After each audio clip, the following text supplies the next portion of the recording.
Ngiyalibingelela bathandekayo nxa sihlangana kulesi sifundo salamhlanje. Sengani inkosi ngasibusisa kulesi sifundo esiqhakathekileyo. Okhuluma lani ngalesi sikhathi umfundisi uG Mbilo. Inxusa engilayo bana baveze. Salibonani bathandekayo endaweni zonke. Siyathaba ukuhlangana njalo kulesi sifundo sanamhlanje. Olibingelelayo ngumfundisi uKhonzile Khumalo. Salibonani lonke balaleli lababukeli. Mina ngikhuluma ngoMrs Siboneni Mhlanga. Salibonani zihlobo ngegama lenkosi, ngithemba liyaphila. Mina igama lami ngumfundisi uVZ Ncube. Asibeni nomthandazo. Baba wethu othandekayo sezulwini, siyabonga. Singena kulesi sifundo, sicela ukuthi usibusise sonke siyakuba ingxenye yalesi sifundo. Sifinyelele ngaso bese senza izinqumo ezihlakaniphileyo, sikukhonze wena wedwa zwi. Dunyiswa uphakanyiswe egameni lenkosi yethu Jesu siyakhuleka. Amen.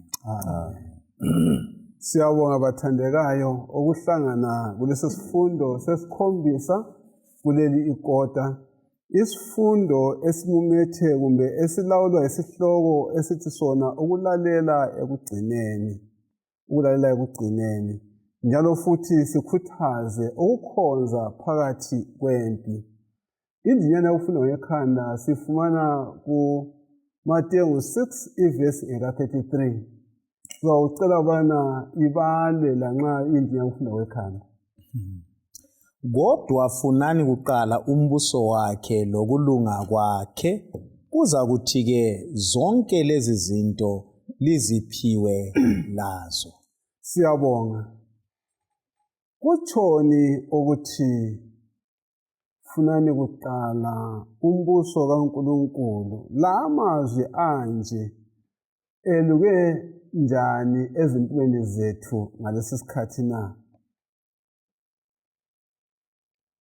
Mina okufika emkhumbulweni wami ukuthi zinengi izinto esiziqakathekisayo empilweni njalo ziqakathekile. Zinengi izinto futhi okungaphilekiyo zingekho.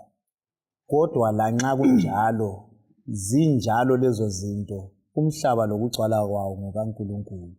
Singafuna uNkulunkulu kuqala, konke lokho okunengi siza kufumana. Kwesinye isikhathi sesingaginqa kakhulu. Sidinga izinto ebesingazithola singaginqanga.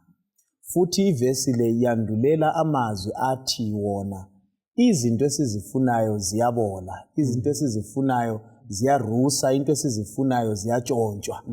Kodwa singafuna uNkulunkulu ongasivikela emaseleni, asivikele kukho konke lokhu kulahlekelwa, kuthi ukuthi siza kuthola impilo. Ngicabanga ukuthi ivesi le ilokwenza lokuthi uNkulunkulu kuqala empilweni zethu zonke. Siyabonga. Ufuna ukukhuluma? Mina bengifuna ukuthi ngifunde ukuthi umuntu uluntu lonke ludinga uNkulunkulu.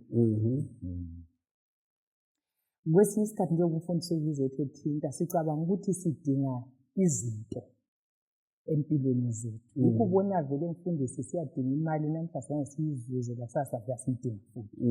So umuntu uloswelo ngaphakathi, ulesikhala esidinga uNkulunkulu.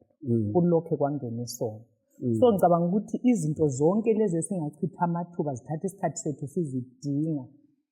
Siyazidinga kodwa kayisizo ezimqoka futhi kazisifuthisi kokwakomoya. So sizabona sisiya phambili ukuthi even uJoshua wayekuzwisisa ukuthi abantu bangaze bazuze umhlabathi bahlale eKhenani.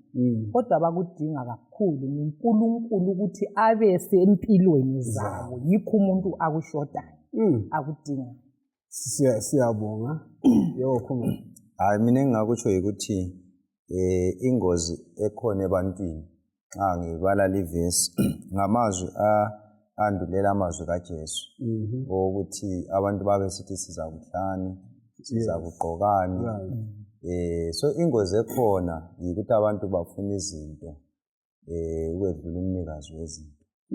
So mbona ngani izinto siyazifuna, kungaba yikudla, kungaba izigqoko, but phela qala ngomnikazi walezo zinto. ngoba ukudla, izembatho, imali antilo umnikazi. So umnikazi mbani? uNkulunkulu. So asifuneni na kuqala. Yikho ke lezi ezinye izinto sezizivuyela ngoba sesinomnikazi walezo zinto. Siyabonga abathandekayo, nxa siyawungena lesi sifundo kabanzi sizananzelela okuthiwa leli vesi ufunani kuqala umbuso kaNkulunkulu ngisho nokulunga kwakhe. Sizananzelela ukuthi isifundo sonesi sukela siqala size sifika emaphethelweni sekhe siletha umcabango wokuqakatheka kokwenza uNkulunkulu abe ngokuqala size siyephutsha-ke. Kanti-ke lesi sifundo sanamhlanje silesihloko esimangalisayo. Isihloko abathi ngesilungu ultimate loyalty, okutsho ukulalela ekucineni, ukwenza intando kaNkulunkulu, ukuvuma lokusabela ekucineni, ukusithana ngitsho lokukhonza phakathi kwesikhathi sempi.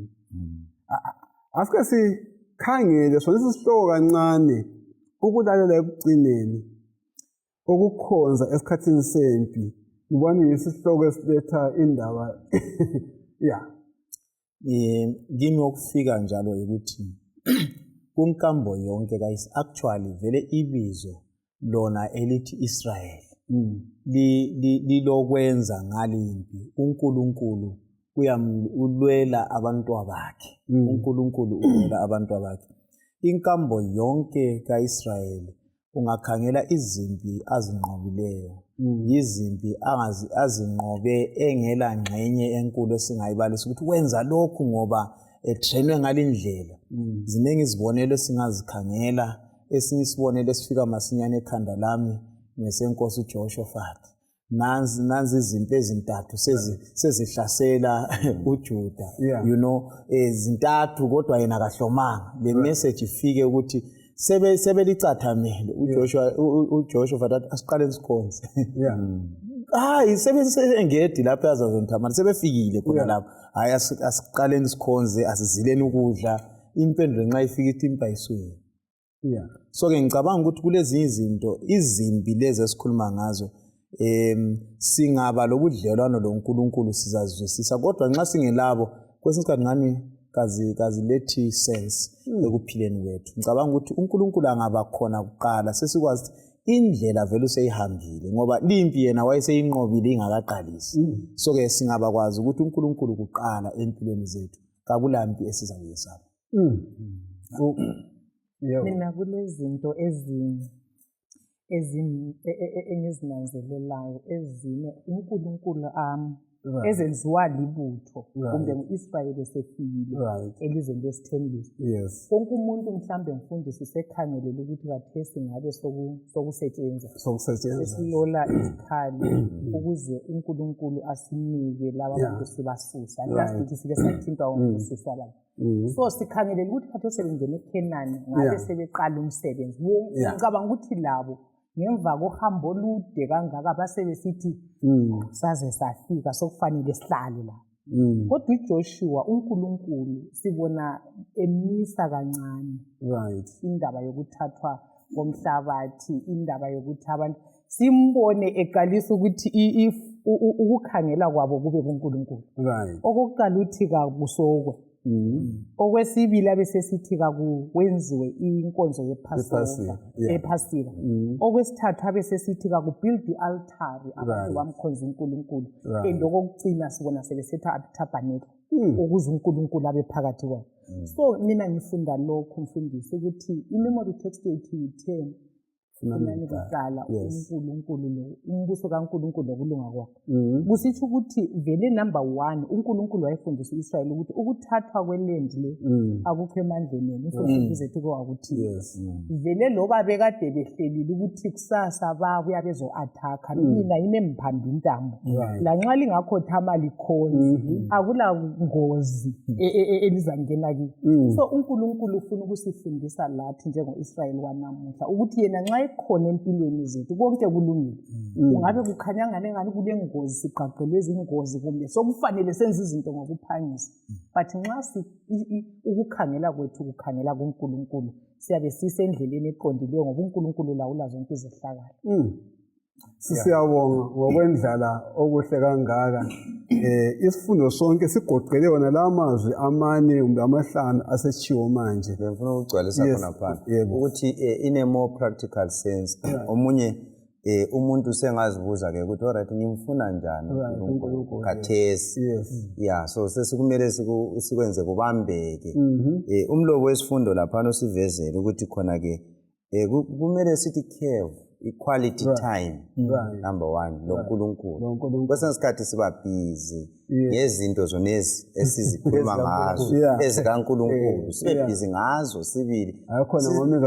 Ayikhona ngomnikazi wezinto size sikhohle ithuba le-quality lobani lalo uNkulunkulu. Ukhulume futhi ngama morning and evening devotions ukuthi ezimulini ekuhlaleni isikhathi sokukhuleka ekuseni siyasiswela. Isikhathi sokuthi ntambama sikhuleke njengezimuli siyasinjani siyasiswela. So konke khona lokhana even ifamily altar ukuthi njengemuli simdinga uNkulunkulu sinjani sindawonye njengemuli. So konke lokhana umlobo ukuthi izindlela eziveza ukuthi for sure si serious ngokufuna uNkulunkulu kuqala. Ungakenzi lutho ekuseni dinga uNkulunkulu. Abe ngokucina futhi entambama usulala kube nguNkulunkulu. So uyabusa more practical now ekufuneni uNkulunkulu kuqala ukwedlula izinto zakhe. Ngifuna ke sihlazulule konke esesithe sakuthinta kathi sisefike emaphethelweni sikulandela isiqasile ngasinye. Akusifundele uJoshua ngo5 verse 1 kuya ku7. Verse 1 kuya ku7. Yeah. Sorry. Joshua 5 verse ngifunde verse ngisiwa laphana. Joshua 5 verse 1 kuya ku7. Verse 1 kuya ku7. Kwathi amakhosi ama-Amori ayebusa entshonalanga yeJordani lamakhosi wonke eKhenani ayebusa ezigcawini ezisekelana lokhunji lolwandle esizwa ukuthi uJehova wayomise iJordani phambi kwabako-Israyeli baze bachapha izinhliziyo zabo zathuthumela zaswela izibindi zokumelana labako-Israyeli. Ngaleso isikhathi uJehova wathi kuJoshua, khanda izingqamu ezibukhali ubususoka abako-Israyeli njalo. Ngakho-ke uJoshua wakhanda izingqamu ezibukhali wasoka abako-Israyeli eGibheya kaHarolothi. Nansi isizatho sesenzo lesi. Bonke labo baphuma eGibhithe, wonke amadoda ayengabuthelwa empini afela enkangala ephakathi komango esuka eGibhithe. Bonke abantu abaphumayo babesokiwe, kodwa bonke abantu ababezelwe enkangala phakathi kohambo besuka eGibhithe babengasokwanga. Nansi indaba bathandekayo, silalele siyezwa ukubana izizwe zonke lamakhosi wonke uIsrael esasengale kweJordani kwangani hayi bavikelekile, kodwa uNkulunkulu esewomise amanzi bachapha emhlabathini owomileyo bangena ezweni leKhenani. Sizothi abangena yikuqhuqa yikwesaba. Ngileqiniso ukuthi nxa kwawuyimi ngikhangela phakathi adathi izinto seziright kathesi sisathi sithathe ini ilizwe. Nansi indaba ethanda ubana ingane kayisahambelani kulobana kuzwa ubana hayi hamba lehlasela lithathe, sesizwe ubana kwathwana hayi lola izingqamu usoke labantu bonke. Kungenxa yani inkosi yala uJoshua ubana asoke lesi sizukulwane esesibili sonesi bengakangeni elizweni, bengakathathi leli lizwe futhi bebhekane lezimpi ezaziphambi kwabo. Kungenxa yani wathi kabasoke. Okokuqala sinanzelela ukuthi laba basokwayo vele inkambo yokusoka abazange bayazi. Okay. Inkangala yonke lapha akuzange kube lakho ukusoka, abazange bakwazi abasokileyo yilabo abasuke ngaphi eGibhithe laba ngabakwazi okokuqala engunanzelelayo ukuthi kwakuqhakathekile ukuthi babe lobudlelwano loNkulunkulu covenant loNkulunkulu umdali wabo okwesibili kwakufanele babe lobudlelwano loNkulunkulu ongumnikazi walokho abasebesiya uthena yena ubasusa ezweni laseGibhithe ezweni lobugqili ebasa ezweni lani lesithembiso so ungubani yenalo so ke kuhle ukuthi la nxa bona beza kuba lentokozo yokuthi sebelomhlabathi kababekwazi umnikazi wani womhlabathi lokhu kube yisenzo esikubo ilunga linye ngalinye abe lobudlelwano loNkulunkulu owesithembiso. Siyabona ngibona ukhuluma lokuthi futhi yeah maybe ngingakaphenduli kulamavesi angasincedisa ukuthi sizwisise lapha uLeviticus 26 yes verse 40 to 42 ngizayibala lapha ngibona ngani iyahambelana iversion le ithi nakodwa bangavuma izono zabo lezono zabo yise inkohliso abayenza kimi lokumelana kwabo lami okwenza lami ngaba yisitha kubo ngaze ngabasa elizweni lezitha zabo kuthi lapho inhliziyo zabo ezingasokwanga sezithobekile behlawulela lezono zabo futhi ngizasikhumbula isivumelwano sami loJakobe lesivumelwano sami lo Isaka lesivumelwano sami lo Abrahama bese ngilikhumbula ilizwe. Now engulanda kakhulu lapha ukuthi indaba yokusoka yayisibonakaliso sesivumelwano ya sign of a covenant so kwakudinga ukuthi bengakaze bathatha ilizwe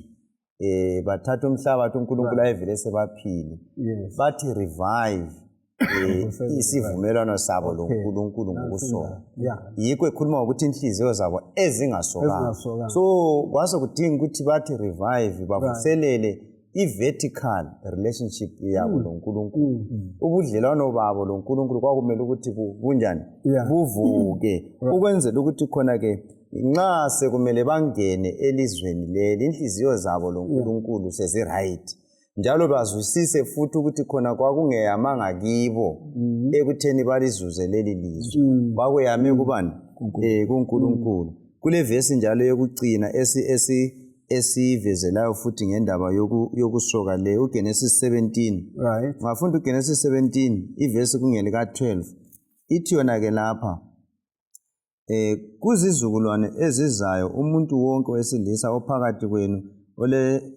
oselensuku eziyisificamunwe embili kumele asoke kusitsho lalabo abazalwa emzini wakho loba abathengwa ngemali emuntwini wezizwe labo abangazalwanga nguwe loba abazalwa emzini wakho kumbe abathengwa ngemali kumele basokwe isivumelwano sami enyameni yakho siza kuba yisivumelwano esingapheliyo lo wesilisa ongasokwanga ongazange ake asokwe enyameni uzakhalalwa ngabantu bakibo usephule isivumelwano sami so antu bona uNkulunkulu waye kufakile ukuthi ngitsho lalaba abanye ababezihlanganise loIsrael as long sebelaphana kwakudinga ukuthi labo basokwe ukwenzela ukuthi ubudlelwano babo labo loNkulunkulu ngaleyo ndlela bube aligned ndawonye loIsrael so umuntu wayengavuma ukuthi asokwe kuthiwa wayekhitshwa kwabakibo ngoba ngamanye amazwi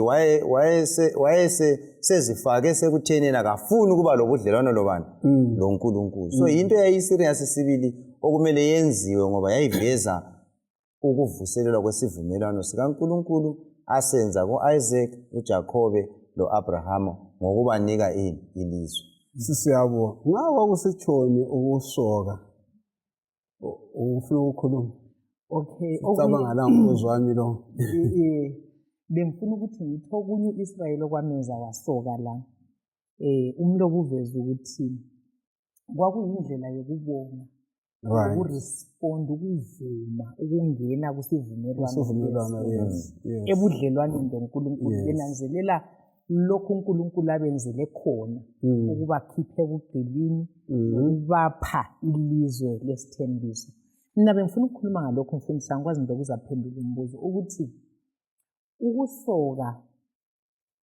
likhulume lingenisa isifundo lesi likhulume ngokuthi ukwenza ulutho olunganalukhangelelo. Yes. Khathesi sikhangelele ukuthi ngaso kuthatha into obanamfayela laphana abanye benze. Yabe batrainer. But abantu sebegula. So kumele abantu bonke bagula abangoba bekade bengayi empini bathathe ngenxa yokusokwa. Ngize ngakhumbula indaba yabo kuthiwa ngobani abamfundisa oSimeon. Yes, uDayina laphana ukuthi amadoda lawana bahle bawaqeda ngokuthi bangene kusivumelwano sokuthi basoke ukwenza ukuthi bababulale. Yes. Khathesi ama-Canaanites bekumele ukuthi u-Israyeli nxa esesokile se-weak. Yeah. Bekumele ukuthi ngabahle baqede ngo-Israyeli. But ivesi liyane esiyifunde inhle engayithanda uvesi 1. Bathi besizwe ukuthi bachaphe njani umfula. Amandla onke ahle so babe ngabakhangela kuphela labo bababukele. But engikuthanda ukuthi uNkulunkulu ufuna ukufundisa u-Israyeli ukuthi zwana Israyeli olwimpi linjalo liwiki lingekusukuma even bengaku-attack yime ngilwimpi. So yikho uNkulunkulu ayekufuna ukufundisa u-Israyeli ukuthi azwisise ukuthi indaba yonke yokuphiwa iKhanani yayeme emahlombe kaNkulunkulu ngokuphelele. Siyabonga. Uyasiphendukisa mfundisi. Right. Kundinyana yakwazwa ngekhaya. Right. Angitsho.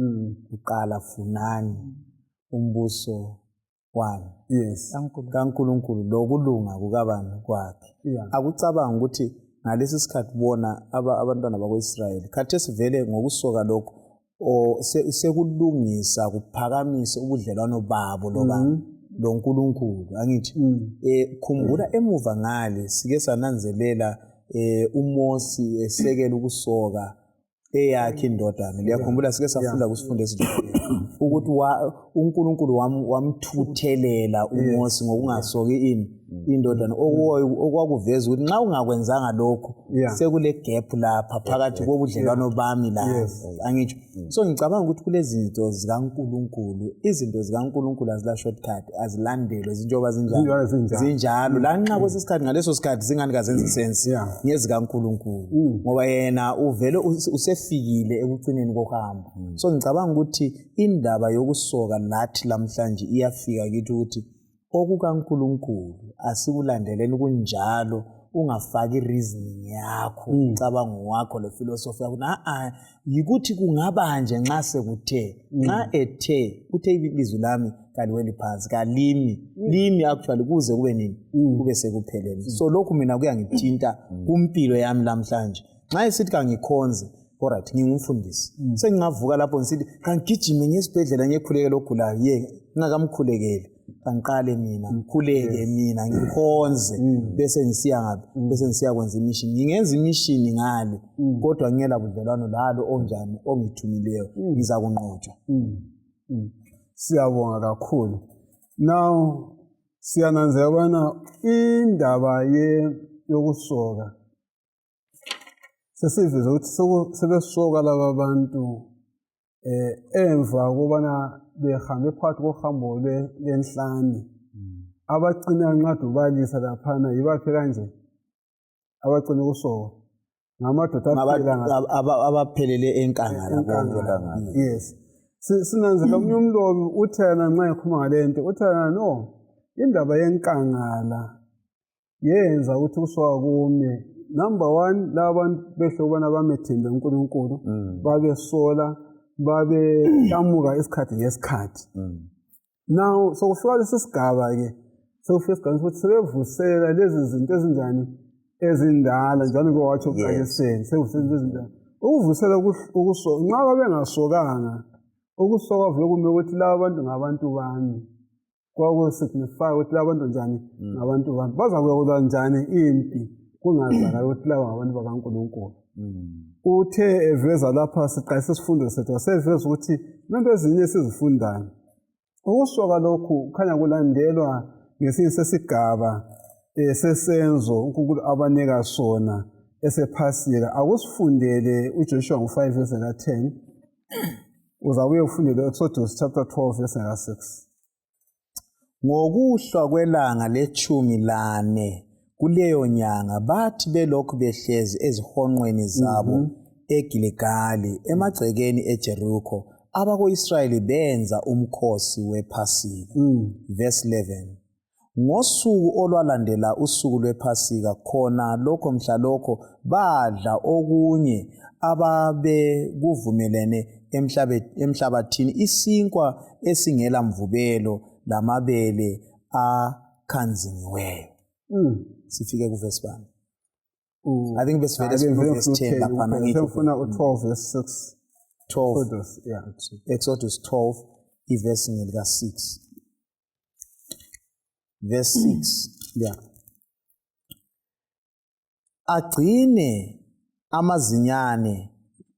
Agcine amazinyane lawo kuze kube lusuku lwe-14 lwenyanga. Lapho-ke sonke isizwe sika-Israyeli kumele siwaqume nxa kuhwalala. Sesilalela amavesi amabili uJoshua 5 verse ka10 lo Exodus 12 verse ka6. Kungenxa yani uJoshua wakhetha ukuphatheka ngePhasika lanxa kwakudingeka ubana ahle athathe leli lizwe kodwa nangu futhi kathi sengena kubani ekuphathekeni kwePhasika. Kungenxa yani wenza lo? Sifumana umcijo bani ngendaba yePhasika le? Asixoxeni. Yeah. Sorry, ungafunda Exodus 12 lapha nifundisafunde khona uverse 14. Yeah. Uthe lolo suku linkonzo belumkhosi uzaba umkhosi wesikhumbuzo. Yes. Okhumbuza uIsrayeli throughout ukuhamba kwakhe ukuthi uNkulunkulu umkhuphe njani. Kanti siyakhumbula ukuthi uhlupho lwechumi yikho lapho abanikwa khona indaba yokuthi ilanga selingapha bahlaba iwundlu, indlu ngendlu igcoba igazi emgubazini laphezulu. Ukuze ingilosi ezadlula ibulala ama-firstborn e-Egypt, ingabona igazi izakweqa ingabulali izibulo kuleyo ndlu. So le kwakuyinkonzo uNkulunkulu ayinisela u-Israyeli ukuthi izahlalisa isikhumbuzo salokhu uNkulunkulu akwenzile kubakhulu. Yes. So singathi yayi-commemorative kwakusiba isikhumbuzo. Kukanti yayisiba typical futhi yayingumfuziselo. Ikhomba phambili kulokho uJesu ayezakwenzela umhlaba. Ngokufela izono zomhlaba yena njengewundlu. So inkonzo leyi ibiletha izifundo zona lezo isikhumbuzo salokho esikwenzeleyo ebugqilini. Sikhomba lalokho ukukhululwa kwethu ngoJesu ebugqilini besono. Yes. So uIsrael lapho uJoshua useyiqalisa leyo nkonzo ukuze uIsrael angamlibali uNkulunkulu lenjongo yakhe ngayo. Yikho ubona i-first generation ngibona iphuma ngePhasika ngale. Iqhubeka ngohambo isiyachapha iJordan. Kodwa ungakhangela i-second generation la iqala ke iyona ngani iphose ya reverse ngoba iqale ngenkangala yachapha umfula ya kuPassover. So uNkulunkulu afuna ukukumisa kuIsrayeli isivumelwano segazi ukuthi nguye yedwa okhululayo kulobo buqili.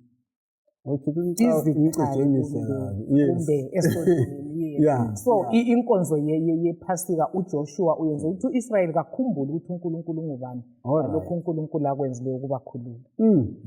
Amazwi aqakathekileyo lawo bathandekayo. Khona lokwekelela lokho ngendaba yePhasika le. Mina ngifisa ukuthi sinanzelele ukuthi iPhasika lapha kulento engifisa sinanzelele ukuthi sebechaphile. Kuba lale inkonzo eveza ukuthi indaba ayikho emhlabathini lo elizawuthola lapha. Kodwa ilokwenza lokunkonza ilokwenza lokwazi ukuthi lina lihlengwa negazi lami. So ke engifisa sikunanzelele sisehla ngale Phasika uzananzelela ukuthi lalingapheleli kibo kodwa lalikhangela lipointa uJesu. uJesu wayeza kuba liwundlu elisusa yini isono sami sezwe. So ke thina namhlanje futhi inkonzo le isondela futhi ikhulume lathi ngenkonzo yani iLord's Supper ngitsho inkonzo yesizwe ngitsho uzuthole uJesu ekhuluma ngayo le inkonzo sithi qhubekani inkonzo linjani liyenza kuze kukhombe ini ukuza kwami angitsho ungakhangela iphasika lapha laba abantu i-second generation le ikhangela iphasika isuka emuva Right. angitsho Yes. kukhomba isiya esiphambanweni lapha beseletha ke imessage yokuthi okay sifikile esiphambanweni angitsho Yes. sesisesiphambanweni lapha kodwa indaba ayipheleli la iphelele kutheni nyanjani niyeza futhi angitsho Yes. so ke iyenzeni linkonzo linjani lingikhumbule ukuthi so ke ngibona kuyi-wheel after a wheel sibona iketani liyani iyaqhubekela ngaphi iyaphambili so ngezinye indlela akulasikhathi esithi thina u-Israyeli wezolo bengcono kulo Israyeli walamhlanje angitsho uNkulunkulu ukuconnectile okuzinto lokwahlangana ukuthi sonke sikhangele ini usuku lokuza kwani kwenkosi mina kimi okufikileyo ngakufundisetheka njalo ukuthi thina nti ukuthi u-Israyeli lapha nxa wayeseli ngicabanga ukuthi babe ngani ngumcabango wami ukuthi babe ngani bayacelebrate ukuthi finally sesisekhaya uyakhumbula ukuthi uRevelations 19:9 uthini nxa sesiwela iJordan saphiwa iheavenly Canaan siza kuhlala sidle etafu uthi ubusiselo omenyiweyo edilini leli kwakulidili elalibakhumbuza lokhu uNkulunkulu abenzele khona so thina kusibuyisela umfundisi ukhuluma ngokuza kwaJesu mina ngihle mbone sidlula sisiya futhi ngangani lapho siyahlala khona lo Jesu etafuleni ngokuthi kamphindi inkezo lengiyidle ngize ngiyidla la nembusweni so kuyafika ukuthi sizuza isifundo esimangalisayo salokhu uNkulunkulu asibekele khona ngithe ngifunda ungafunda i-Desire of Ages lapho uNkulunkulu akhuluma khona i-Lord's Supper I think page 659 uthi indaba ye-Lord's Supper kumele ibe yi-celebration akumelanga abantu badle isidlo bebonile becabanga izono hayi so yikho kungikhumbuza ukuthi ku-feasting ngale sabe singasacabanga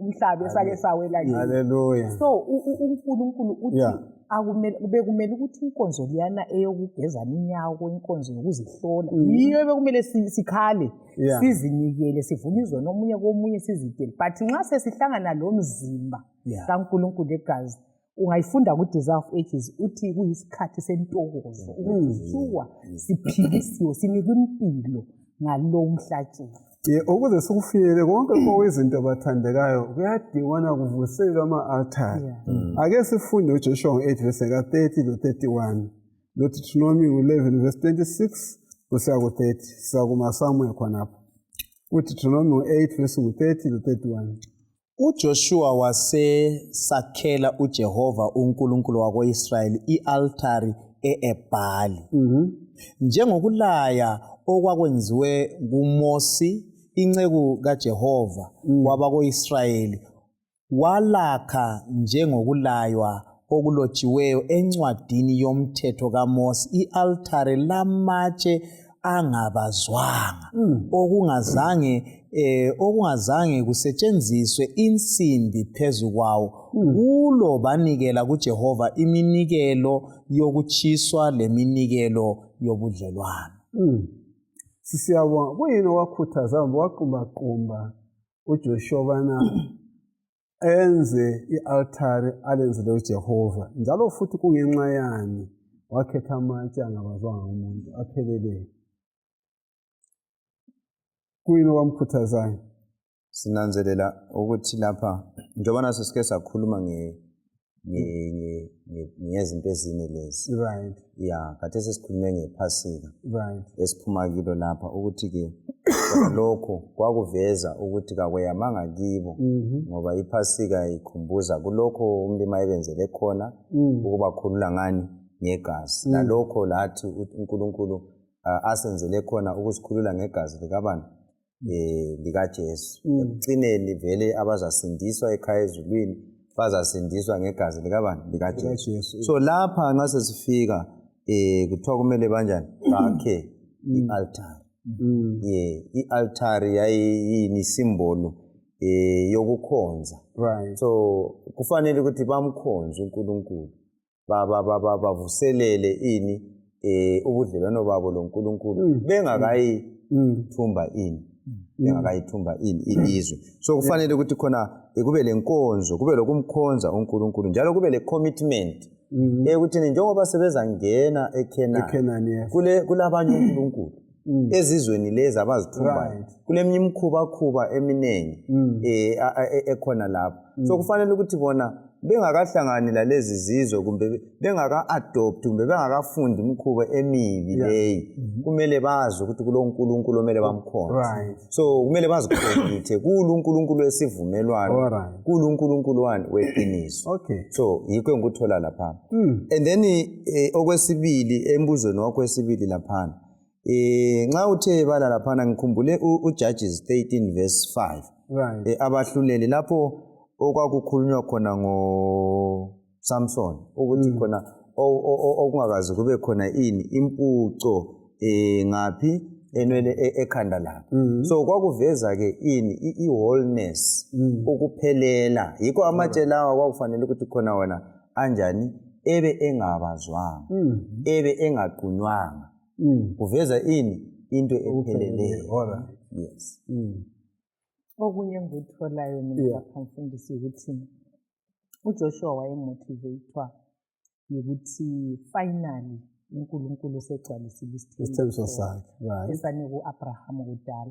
Vele ungafunda indaba yona le altar kuthiwa i-altar le obekumele bayifake yayiseShekhem. And iShekhem kuthiwa yindawo uAbraham afika vele fike eKhenani afika wamisa khona i-altar lakhe. Yikho esithola khona kule ukuthengwe lesiqinti lesiyana esasithengwe nguJakobe even ukugejwa komgodilwane. So kuyindawo lapho eyayiyisikhumbuzo sokumlalela uNkulunkulu ese-obedience. Then eyinye indaba yamatshe leyi eyokuthi kumele kube lelitshe libuye elivele lingazange likhandwe kumbe lisikwe.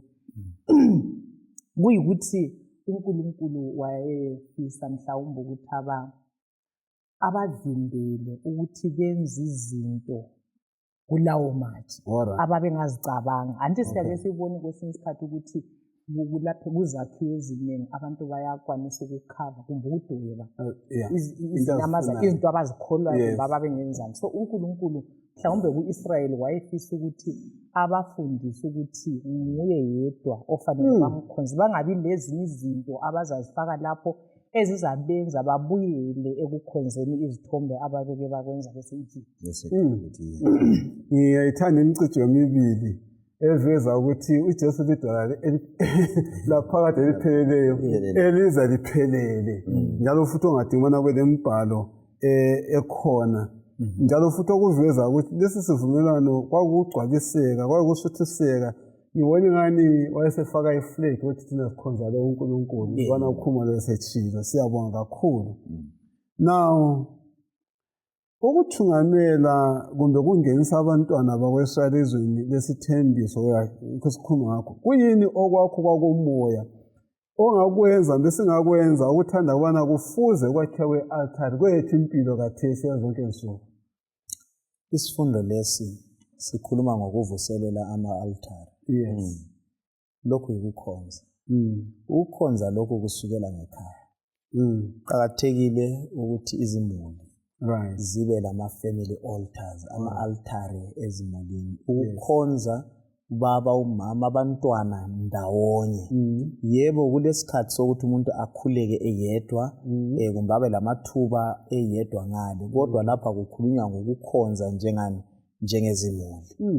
Ukukhonza lokhu kwenzani? Kwenza ukuthi impilo zethu sikwazi ukuthi zeyeme kuye uNkulunkulu. Isivikelo sethu sikuye ubani? uNkulunkulu. Njalo ungakhangela abantwana bakweIsrayeli bengakafiki eKhenani sebekhangele sokusele nje inyanga ukuthi bayefika eKhenani, bayahlala phansi ukuthi nangu uNkulunkulu nguye yedwa zwika akho munye.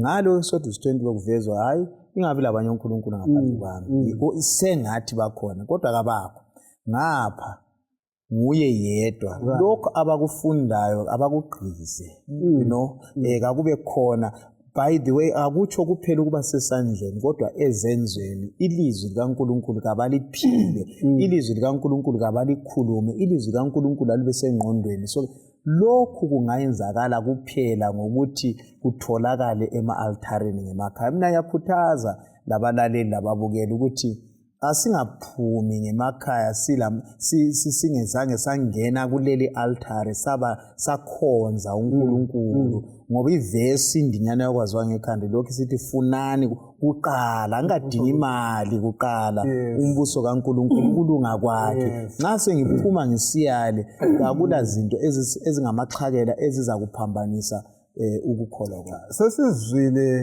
ngokusokwa kwalaba abantu, sesifundile njalo ngesigaba sesibili bona sebengena kuphasika andibona bayithatha ilizwe konke oningi abakakwenzi izizwe eziyisikhombisa zikanikwa umhlabathi wazo. Sesizwile nge-altare eselimisiwe kathesi kanti i-altare nxa selilaphaya liphelele yini kungela ezinye izilobo ezithize? Akusifundele uJoshua ngo-8 verse 32 kusa ku-35 verse 32. Lapho phambi kwabako-Israyeli uJoshua waloba ematsheni umthetho kaMosi ayewubhalile.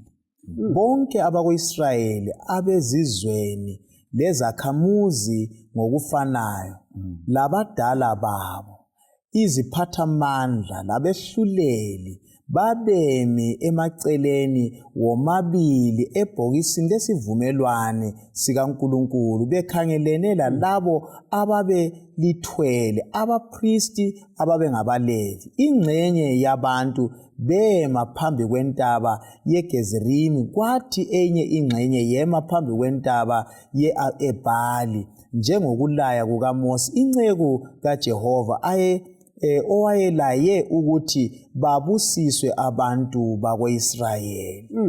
Ngifuna sike sithule la mavesi acazulule acace siphuma lemcijo bani kula mavesi isenzo esisithola lapha sichoni singatshoni kithi namhlanje kula mavesi besikade siwalalele ukulotshwa kwamatshe njalo njalo. Mina ngithola imicijo ye-18 mfundisi.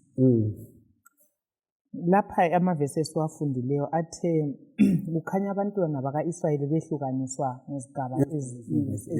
Abanye baba ku-Mount Gerizim, abanye e-Mount Ebal.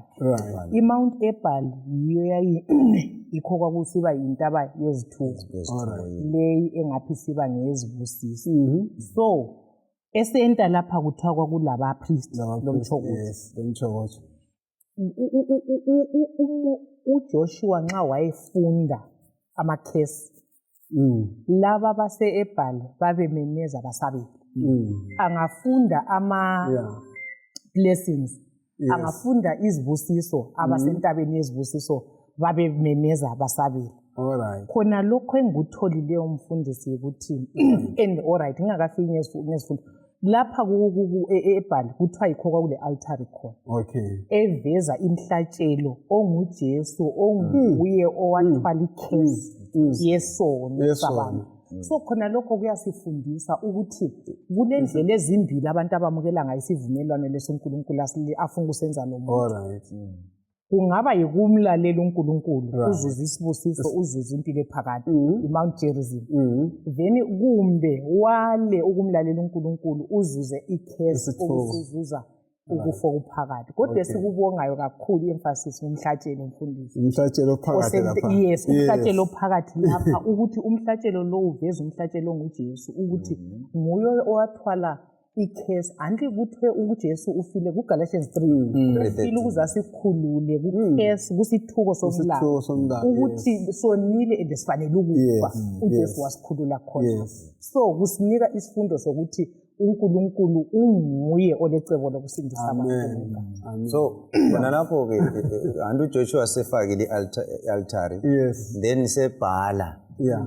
umlayo lwana Right.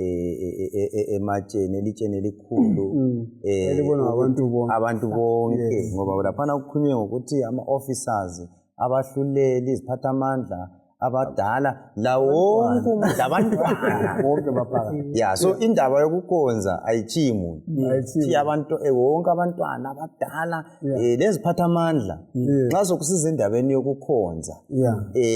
futhi ukukhonza ngokwentando kaThixo Yeah. ukukhonza ngoba kukhulunywa ngomthetho kaThixo lapha na uJoshua siza kubona phambili njengo omele uJesu uJoshua uJesu wayezakuza ukuthi uJoshua umthetho umlando wakhe wawungokuthi abuyisele uIsrayeli ekubambeni isivumelwano embuyisele ekulaleleni uNkulunkulu isivumelwano lasemthethweni wakhe so yikho ayesekwenza lapha njengoJoshua so kuveza ukuthi khona ke ukukhonza without obedience emthethweni kaNkulunkulu Yeah. kuyisi so kuzisizananzela ukuthi even uJesu esefikile layo wathi yena kangizange ukuthi ngizochitha umthetho ingaba abaprofeti kodwa ngizeye ukuthi ngizogcwalisa so kusitsho ukuthi uJesu eliwundle esihlengile kuqondile lokho kodwa umthetho kakhe kazange awunjani kazange awu-abolish kazange awulahle kumele kuhambe mina ufundisa ungikhumbuza njengatadisha labanye abazalwane Yes. abathi bona ilizwi kabalifundi khunjuzwa yilo umcijo ulethayo ukuthi kumele ukukhonza kuhambele ilizwi elintando kaNkulunkulu elihlotshiwe eliyilo eligayida elisitshengisa indlela kodwa abazalwane bathi hayi khathesi kukhuluma umoya ilizwi seladlula kodwa ngiyabonga ukuthi uhle wasiphendula nxa uJesu yena wathi efika siyakhumula efika ethempelini tabami ku-Isaiah wathi wasukuma wafunda so nxa uJesu yena enguNkulunkulu engumnikazi welizwi asinika lona elifundile wachiye ethe hlolani imbhalo thina singobani ukulibeka eceleni njalo sizayazi njani indlela yokubuyela kuNkulunkulu singela lizwi so mbona ngani kuyasincedisa ukuthi worship yethu sonke nini kayibe yimthandazo ehamba nelizwi elintando kaNkulunkulu okunye okungithintayo lapha yimbuzo othi wena kungani ematsheni Kungani ematsheni? ngoba abantu kulula Ukukhohlwa.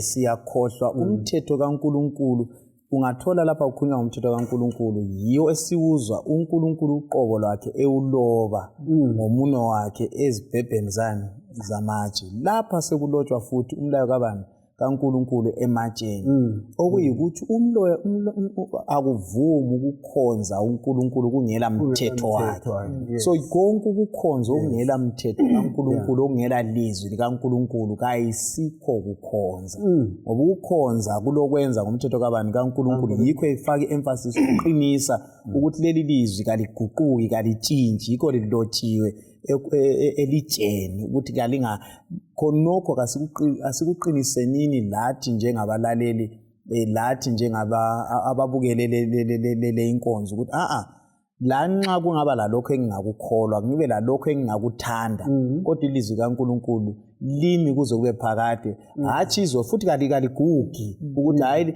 lalingelalabana kodwa lathesi alisathinti mina Lisithinta libonwe ngabantu bonke abantu yikho lifakwe egcekeni Siyabonga abathandekayo. Esivulela uJoshua ngo-18 verse ka-1 verse ka-2. Ngithanda abana ngicele umbuzo kithi njengabalaleli ukuthi kambe kulula kangakanani ukuzithola usuphathekile ngezinto zempilo ukhohlwe ngenkosi ufune ukwenza izinto ngamandla akho ikakhulu izinto nxa zisihambela kahle. Ngithemba bathandekayo besilalele ukubana kule ndlela ezimbili kuphela ukubana singene kusindisweni kumbe kulahlweni nxa silandela intando kaNkulunkulu. Akusibakele uJoshua ngo-18 verse 1-2. Ibandla lonke lako-Israyeli labuthana eShilo laselimisa ithente lokuhlanganela khonapho. Right. Ilizwe lalethwa ngaphansi kombuso wabo kodwa kwakulokhu kulezizwana zako-Israyeli eziyisikhombisa ezazingamukeli ilifa lazo. Verse 1. Right. Siyabonga abathandekayo. Anti siyananzelela sengani ngiyabuyela emuva kancane. Siyananzelela bona uIsrayeli kumele ukuthi uJoshua kumele ukuthi ngabaqedisa umsebenzi wokwaba umhlabathi.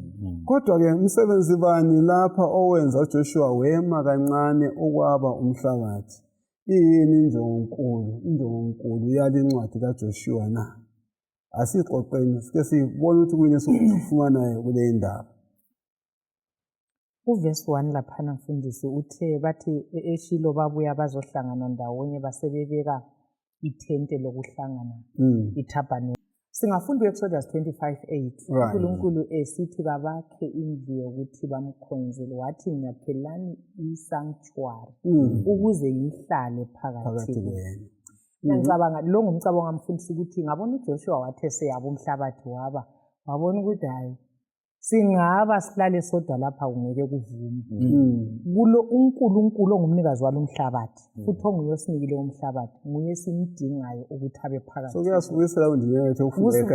Yes, usibuyisela khona kahle ukuthi mfundisi uNkulunkulu nguye odingwa ngabantu. Mina ngiyafisa ukuthi ngikholwe lokhu labalaleleyo bakukholwe ukuthi umuntu kadingi mali, umuntu kayidingi lendi. uJoshua wayekuzwisisa vele khona ukuthi ngeke silendi but esikusilela kakhulu njengoluntu oluwele esonweni uNkulunkulu kuqala. uJoshua emisithi hayi asimenda bengakaqedi ukwaba umhlabathi ahlavume ukuthi uNkulunkulu kaze abe phakathi kwabo anguye ozathungamela into yonke abazayenza njengo-Israyeli. Okay. Ukhona ufuna ukwengeza lokho? Ngibona ngani usekuthintile uLeviticus 26 verse 11 to 12 ugcizela khona lokho ukuthi yena ngizabeka indawo yami yokuhlala phakathi kwenu njalo kalikunginenga ngizahamba phakathi kwenu ngibe nguNkulunkulu wenu lina libe ngabantu bami. So anto yabona ukuthi khona kakukhulumayo ukuthi uNkulunkulu kwakumele ukuthi abe phakathi kwabo. Nxa bezangena bahambe bathola ilendi uNkulunkulu engekho kwangasoze kusiza. Kuyakhuluma la kithi namhlanje ukuthi ubunandi bonke izibili bocobo zonke singazifuna zimnandi kulo Nkulunkulu. Zingaba zinengi kodwa uNkulunkulu engekho still umuntu uzabe njani engela kuthula. Ukuthula sikudinga silo Nkulunkulu. So kusibisela futhi kundinyana yekhanda khona phana ukuthi funani uNkulunkulu kuqala. Sike sikhangele kumpilo yalamhlanje njengamaKristu kuyini esikukhangelelayo njengamaKristu? Amehlo ethu nxa ebheka indaba yesanctuary yasezulwini anisindawonye isiphathemba bani? Ikakhulu nxa siqathanisa loSamuel 21 verse 3 isiphathemba bani? Isinika ukuthi khathesi sikhangele lapho uJesu akhona. Ungafunda umaHebheru 9 ivesi 11-12 uthi khona uJesu kangenanga ngegazi lezimvu kodwa ungene ngegazi lakhe ukuze bonke abamvumayo bahlanjululwe izono zesulu. So nxa uJesu engale silethemba lokuthi thina siyayiphiwa impilo ephakade ngoJesu ezibona simkholo. Njalo ekuzeni kwakhe uzosinika impilo ephakade. Nxa ulibuza ngoRevelation 21 uvesi 3 uthi uNkulunkulu uza kwenda ahlale phakathi kwethu abe nguNkulunkulu wethu thina sibe ngabantu bakhe iphakade lonke. So icebo likaNkulunkulu lokuthi abe lo muntu liyabuyela silibone lifezeka ekugcineni kwento zonke. Usinika ithemba lo enokungithinta mfundisi ukuthi izimpi bezikhona kusukela ekuqaliseni kuze kuya ngaphi. Ibisiba khona impi idlule. Ibe khona impi idlule. Kodwa abalwa impi belo Jehova. Izadlula impi kodwa uJehova kadluli. Baza kuhlala lo Jehova iphakade njani lonke. Kusasa nxa impikazi enkulu isinjani isiphelile. Izaphela kuthiwa isiphelile ngoba iza njani izaphela kodwa uJehova akasoza njani aphele. Ngakho ke asifuneni kuqala uNkulunkulu umbuso kaNkulunkulu elokulunga kwakhe ngoba kuyahlala kuze kube njani phakade. Lezi eziyizehlakalo lesikudingayo kuyaphela. Umlobo sifakele lapha ukuthi uJoshua ngokunanzelela ukufaka itabernacle phakathi kuka-Israyeli laphana kwakuyi focal point ye-land distribution Right. ukuthi ithabanikele libe phakathi kwabo then i-land distribution ibisinjani ibisiqhubeka so uJoshua wayetshengisa-ke ukuthi impilo yonke ka-Israel evolve around indaba yani yesanctuary eyayi-headquarters kabani kaYahweh kaNkulunkulu so isigodlo sikaNkulunkulu so bese ngisithi-ke khathesi indaba present truth okumele siyikhangele kakhulu nguJesu esendaweni engcwele yilo ithemba lethu uJesu esendaweni engcwele esincengela idinga ukuthi khona ngegazi lakhe lolana angena ngalo njengoba esitsheli laphana kudadewethu sibe lethemba elokuthi khona mhla ebonakala ngokwesibili esezokugoqa zonke izinto lathi sibe ndawonye laye kanti ekucineni kuSambulo chapter 21 njengoba ukulethile nxa eselethi iJerusalem elitsha sesisiba laye ngoba siyabe sesilungise indaba khathesi uJesu sase kule ithabanikele lasezulwini elingcwele lithi nibani amen hayi siyabonga yekela ngihle ngizakho ukucina ngizwakho ukucina uthi sikhulekele emva kwakho akucina mina engifisa sikunanzelele esifundweni sanamhlanje ukuthi siphakathi kwempi kodwa uJehova kakhonzwe amen impi iqhubeka uJehova kakhonzwe okwesibili sibe kwazi ukuba uJehova kuqala nxa kusitsho ukuba usokwe yeka sokwe osokwayo ngesikhathi sona lesimpi injani iqhwatha nxa kusitsho ukuthi asamveni ku-Passover kakube yileso sikhathi ngaleyo ndlela uNkulunkulu angaze abe khona kuqala empilweni zethu sikwazi ukuthi ivele iphakade lonke yena ukilo lonke iphakade lonke ngasikhathi njani sinya sivume nini eyakhe intando ihlale iphakathi ihlale iyiyo eyenziwayo ukuze siphile ngokwecebo lakhe ukuze njalo zonke lezi zinto zenziwe kithi samukele konke sikwamukelayo ngoba sesifunela kuqala amen Enfisa ukuthi sisale sekubambile yilokho ukuthi asimfuneni uNkulunkulu kuqala ngoba kuzasisizana ukuzuza konke esingakuzuza lo mhlaba wonke sibe lawo kodwa ugcine silahlekelwe impilo ephakathi so kasibeni kuye uNkulunkulu okunye konke esikudingayo uza kusigcwalisela ngoba esikudingayo kumqoka nguye ezimpilweni zethu uNkulunkulu asibusise kasibeni lomthandazo Baba wethu oyingcwele othandekayo khona ephezulwini nguwe wedwa ofanele ukhonzwe futhi ukhothanyelwe ngoba you are the only true God siyabonga sona lesi sifundo sengathi ungathatha amehlo ethu lenhliziyo zethu zifune wena zigxile ngakuwe okunye konke esikudingayo kuyadlula kungamaluba ohlokayo uvuma sibambelele sifune wena ngoba wena uyimpilo nxa sesizuze wena sesizuze impilo ephakade sicela ukuvuma ukudela konke umhlaba lento zawo size ngakuwe wena olimpilo sibe sesiba khona ekugcineni lapho yahlala lathi phakade khona ngayo uJesu siyabonga amen amen